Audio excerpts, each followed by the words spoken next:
ஓம் நம சிவாய. ஏன் சிவபெருமான் எப்போதும் தன்னோட திருமேனி முழுக்க திருநீரு அல்லது விபூதி பூசிட்டு இருக்காரு? திருநீரு அவரோட மிகப்பெரிய ஆபரணமா ஏன் இருக்கு?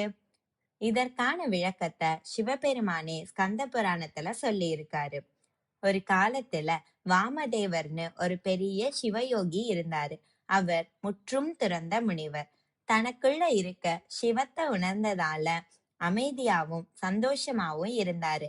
அவர் தன்னோட உடம்பு முழுக்க திருநீரு பூசிப்பாரு. பிச்சை எடுத்து வாழ்ந்து வந்தாரு.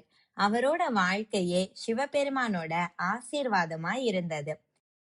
ஒரு நாள் அவர் கிரவுன் காரண்யம் அப்படிங்கிற பயங்கரமான காட்டுக்குள்ள நுழைஞ்சாரு. அந்த காட்டுல எந்த நடமாட்டமும் இல்ல.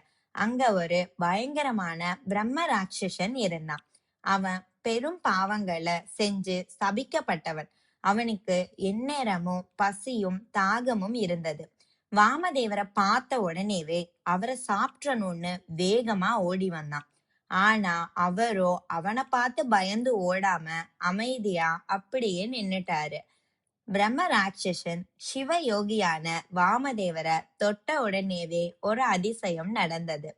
அவரோட திருமேனியில் இருந்த ஒரு சிறு துகளவு திருநீரு அவனை தொட்டதுமே அவனோட கொடூரமான இயல்பு அழிஞ்சு அவன் செஞ்ச பாவங்கள் கரைஞ்சு போச்சு.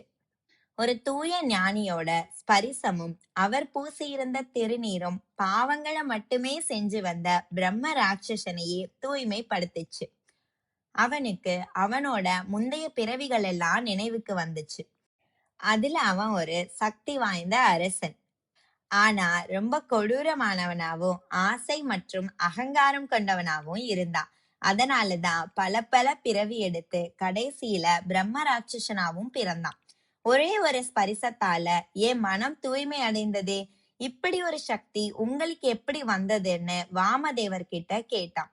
அவர், இந்த சக்தி என்னோடது இல்ல, என் உடல்ல பூசப்பட்ட திருநீரோட மகத்துவம்.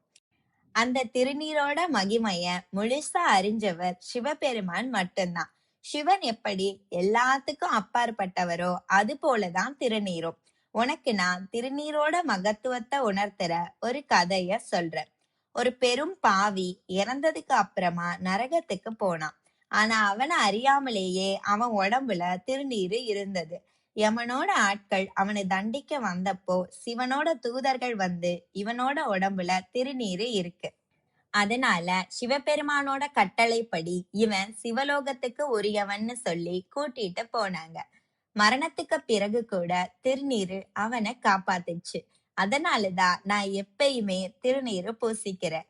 அது பாவங்களை அழிக்கும், மனச தூய்மையாக்கும், மோட்சம் அளிக்கும்.